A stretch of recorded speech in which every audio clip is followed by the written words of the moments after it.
So, everyone turn to your neighbor and say, hello, fellow fascist. Hello, fellow fascists. We're all fascists, just in different ways. We either dominate one another through exploitation of capital or social oppression, maybe sexual oppression, or we dominate our land, destroying the natural resources for the name of art, capital, etc., etc. We live in a pretty dismal world, and that's all because of our culture and the way we think. So nearly all proposed solutions for our environmental crisis, with good reason, come from the sciences. Reduce our carbon output, maybe through renewable energy, use electric cars, reduce our waste output, etc., etc. But that doesn't do much. We're still doing the same things. All we're changing is how we're doing it. And that's where I think art comes in use. And as a musician, I have a particular bias. And I know there's not many musicians here, so go ahead and boo me, it's fine. And the problem is that we commodify nature. Nature becomes something we place value on.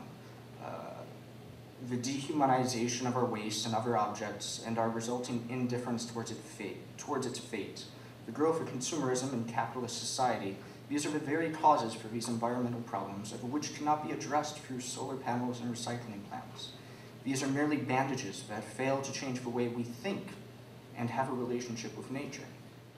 Ecology, though, can be a misunderstood term. Commonly used to discuss a place, or what would be better referred to as an ecosystem, ecology originates from the Greek word okos, house, and logia, the study of. It is the study of our homes, of the interactions between organisms and the environment, including both living and non-living things. I don't know about you, but when I talk about a home, especially as someone who's lived abroad a lot, I don't speak of the physical place. I speak of the connections with friends and family. And that's what home is. And in ecology studies that. It asks, what are the relationships between the entities in the home, not what is in the home. Though an ecology is quite large, according to Felix Guattari, there are 3 different interwoven and interrelated ecologies that encompass all of human life. These are the psychological, dealing with the self, the sociological, which deals with the social, and the environment, the natural, the ecology that most of us have been speaking about so far today. These are 3 different interwoven and interrelated ecologies, and these ecologies explore the tensions between the subjective and objective, or how our perception and interaction with nature affects the reality of that nature, and vice versa.